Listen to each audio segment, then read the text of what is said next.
Okay. So sir కొంతమంది ఉంటారు మేము హై రిస్క్ చేయాలనుకుంటున్నాం. మాకు హై రిటర్న్స్ కావాలి అనే వాళ్ళు ఎక్కడ ఇన్వెస్ట్ చేస్తే బెటర్ అనుకోవచ్చు? అంటే మీరు తెలంగాణలోనే అంటున్నారా, మీరు తెలుగు రాష్ట్రాల్లో అంటున్నారా, లేకపోతే ఇండియాలో అంటున్నారా? తెలుగు రాష్ట్రాల్లోనే. ఇండియాలో వద్దా? ఇండియాలో వద్దు సార్. కాదు. ఓకే, తెలుగు రాష్ట్రాల్లో 2 రాష్ట్రాల్లో ఇప్పుడు చూస్తే డెఫినెట్గా అంటే నిష్పక్షపాతంగా నిస్సందేహంగా నేనైతే ఒకటే చెప్పగలను. మన రెండో రాష్ట్రం ఇప్పుడు ఏపీ చాలా డైనమిక్గా, చాలా ప్రోగ్రెసివ్గా, చాలా కంపెనీస్ని అట్రాక్ట్ చేస్తుంది ఏపీ. సో ఇండస్ట్రియల్ పాలసీస్ కూడా చాలా లిబరలైజ్ చేశారు. సో ఇప్పుడు రీసెంట్ టైమ్స్లో చూస్తే గ్రౌండ్ బ్రేకింగ్ దాకా పడిపోయింది అమెజాన్ డేటా సెంటర్ వైజాగ్లో అసలు అది చెప్పకుండానే అది జరిగిపోతుంది. ఐటీ క్యాపిటల్లా షేప్ అప్ అయిపోతుంది. ఆల్రెడీ ఐటీ కంపెనీస్ చాలా ఉన్నాయి, ఇంకా కొత్త ఐటీ కంపెనీస్ అన్నీ కూడా అక్కడ వస్తున్నాయి. ఫర్ ఎగ్జాంపుల్ మన ఇక్కడ లోకల్గా ఉన్నవే మనకి హైదరాబాద్లో లేవా అంటే హైదరాబాద్లో అవన్నీ ఉన్నాయి, అక్కడ లేవు కాబట్టి ఇవన్నీ ఇప్పుడు అక్కడికి పెడుతున్నాయి. ప్లస్ ఇక్కడ మనం అంత కైండ్ ఆఫ్ మనం కంఫర్ట్ ఇవ్వట్లేదు కాబట్టి ఆ రేట్లలో మనం ఇవ్వలేకపోతున్నాం కాబట్టి పెరిగిన రేట్లు ఉన్నాయి కాబట్టి అక్కడ తక్కువ పెట్టుబడిలో ఎక్కువ లాభాలు పొందొచ్చని వాళ్ళంతా వెళ్ళిపోతున్నారు. కంపెనీ లైక్ కాగ్నిజెంట్ వాళ్ళు కూడా ఓపెన్ చేస్తున్నారు, టీసీఎస్ వాళ్ళు పెద్ద క్యాంపస్ కడుతున్నారు. వీళ్ళన్నీ జరుగుతున్నాయి కాబట్టి నాకు ప్రస్తుతం అయితే వైజాగ్ 2 ప్లేసెస్లో చూస్తే విశాఖపట్నం హాట్ డెస్టినేషన్.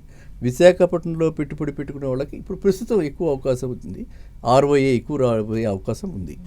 నెంబర్ 2 మనకి అమరావతి చుట్టుపక్కల ఎక్కడ పెట్టుబడి పెట్టినా అక్కడ చాలా ఎక్కువ వచ్చే అవకాశాలు ఉన్నాయి. ఎందుకంటే 15,000 కోట్లు గ్రాంట్గా వచ్చింది.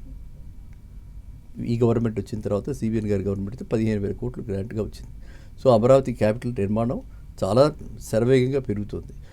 అక్కడ ఎన్జిఓలకి, అక్కడ హైకోర్టు కాలనీలు, అక్కడ ఎమ్మెల్యే ఎంపీ కాలనీలు అన్నీ కట్టిస్తున్నారు. సో ఇవన్నీ రూపుదాల్చేటప్పటికి అండ్ అమరావతి రోడ్డు కూడా ఒక డిఫరెంట్ స్టైల్లో సింగపూర్ అని అనకపోయినా, సింగపూర్లా కాకపోయినా, అంత లెవెల్లో కాకపోయినా ఒక 50% వచ్చినా సరే అక్కడ రేట్లన్నీ కూడా 100% జంప్ అవుతాయి. సో ఆర్ఓఏ విషయంలో పెట్టుబడిదారులకు మాత్రం ఖచ్చితంగా ఈ స్పాట్స్లో బాగుంది. ఇదే కాకుండా ఈ మధ్య మీరు చూస్తే కొత్తగా రియల్ ఎస్టేట్లో రకరకాలైనటువంటివి మార్పులు వచ్చాయి. ఇప్పుడు మనకి హైదరాబాద్లో చూసారనుకోండి, 3 తరాలకి అంటే మల్టీ జనరేషనల్ ఫ్లాట్స్ మీరు ఉండొచ్చు, మీ పేరెంట్స్ ఉండడానికి అక్కడ అనువుగా వాళ్ళకి కావాల్సినటువంటి వసతులన్నీ కల్పించవచ్చు, మీ చిల్డ్రన్ ఆడుకునేందుకు అన్ని వసతులు కల్పించి మల్టీ జనరేషనల్ ఎన్నో ప్రాజెక్ట్స్ వస్తున్నాయి. అలాంటి ప్రాజెక్ట్స్లో ఇన్వెస్ట్ చేసుకునే వాళ్ళు they don't look for returns చూసుకునే వాళ్ళు వేరు, ఎండ్ యూజర్స్ వేరు. ఎండ్ యూజర్స్ ఇలాంటి వాటిలో చూసుకుంటే హ్యాపీగా మనం రిటైర్ అయిపోయాం, కృష్ణారామ అనుకుంటామో ఏదో మనం we want to be in our own world. చుట్టుపక్కల కూడా అలాంటి ఎన్విరాన్మెంట్ ఉండాలి, ఆక్సిజన్ బాగుండాలి. మనకి ఇప్పుడు ఎంత ఆక్సిజన్ కొరత అయిపోయింది, ఢిల్లీతో అందులో కూడా రేసులో ఉన్నాం. సో ఎయిర్ క్వాలిటీ బాగాలేదు. సో అలా కూడా వాళ్ళందరూ కూడా సిటీ అవుట్స్కట్స్లో కొనుక్కుని హ్యాపీగా ఉండొచ్చు. అపార్ట్మెంట్స్ కానీ చిన్న ఇండిపెండెంట్ హౌసెస్ కానీ వాళ్ళు రిటర్న్స్ చూడరు, రిటర్న్స్ గురించి పెద్ద పట్టింపు ఉండదు, వాళ్ళు క్వాలిటీ ఆఫ్ లైఫ్ చూస్తారు. మీరు రిటర్న్స్ అన్నప్పుడు మాత్రం అటు వెళ్తాం, క్వాలిటీ ఆఫ్ లైఫ్ కావాలి, నేను ఎంజాయ్ చేయాలి నా ఫ్రూట్స్ అన్నప్పుడు ఇటు వస్తాం తెలంగాణకి.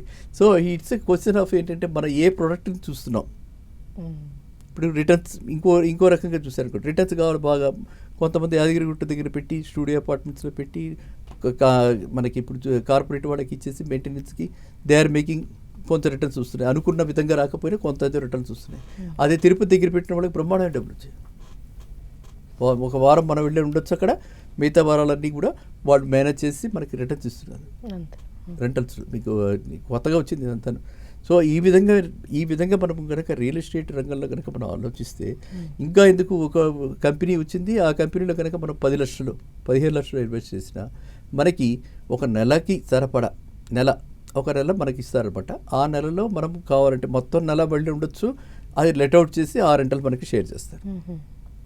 సో ఈ రెంటల్ షేర్ విధానాలు వచ్చి ఈ వర్చువల్ ఇన్వెస్ట్మెంట్స్ ఇవన్నీ వచ్చిన తర్వాత రియల్ ఎస్టేట్ రంగంలో ఎవరికి అంటే వారి అభిరుచులకి అనుగుణంగా ప్రొడక్ట్స్ ఉన్నాయి. ఇవాళ మనమే అంతా కొనేసుకోవాలి, ఫ్లాటు మనకే కావాలని చెప్పి ₹1,00,00,000 పెట్టాలి లేకపోతే లేదని అనుకోకరు, అంత బడన్ లేదు. ఓకే 10 lakhs పెడతా, నాకు 1/10 షేర్ వస్తుంది, యూ విల్ మెయింటైన్.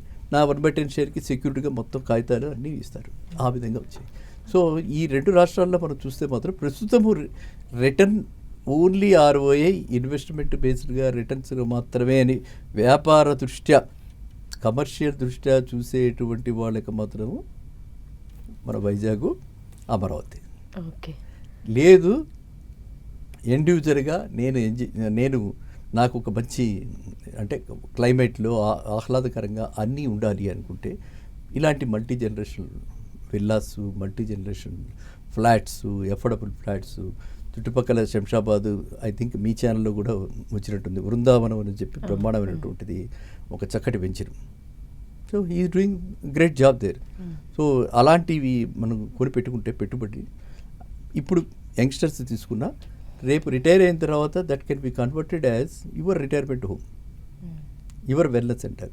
ఇదే కాక అక్కడ మనకి ఎయిర్పోర్ట్కి చాలా దగ్గరగా ఉంది కాబట్టి ఒకవేళ మీరు మనం ఏం చెప్పలేము, ఇవాళ ఇండియన్స్ ఆర్ గ్లోబల్, ఎక్కడికి వెళ్తారో పిల్లలు ఏం చేస్తారో తెలియదు.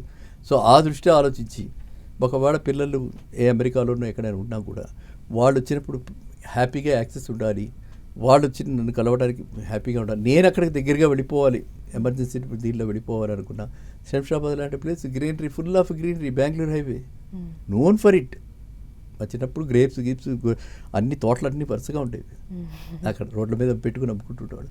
అంత అంటే అలాంటి ఆహ్లాదకరమైన వాతావరణంలో వాళ్ళు కడుతున్నారు. అలా చాలామంది డిఫరెంట్ కాన్సెప్ట్స్లో వస్తున్నారు. కాబట్టి మీ అవసరానికి, మీ ఆలోచనకి అనుగుణంగా మీరు ఇన్వెస్ట్ చేసుకుంటే మీరు హ్యాపీ, తర్వాత జనరేషన్ హ్యాపీ. ఆఫ్టర్ ఆల్ ఇవన్నీ ఆస్తులన్నీ మనమే అనుభవించాం కదా, మనం కొంతవరకే అనుభవిస్తాం, తర్వాత వాళ్ళే అనుభవిస్తారు. కాబట్టి అందరికీ తరతరాలుగా కూడా హ్యాపీగా ఇన్వెస్ట్మెంట్ చేసుకోవడానికి ఇలాంటి ఎన్నో ఉన్నాయి. సో ఇలాంటి వాళ్ళకి కావాల్సినది ఏంటో, వాళ్ళ ఫోకస్ ఏమిటో చూసుకుని దాన్ని బట్టి నిర్ణయం తీసుకోవాలి. ఓన్లీ ROI మీరు అడిగారు, పెట్టుబడి అడిగారు, నేను వైజాగ్ చెప్పాను. ఓకేనా? సో ఎక్స్ట్రా ఇన్ఫర్మేషన్ కూడా ఇచ్చారు. Thank you sir. సో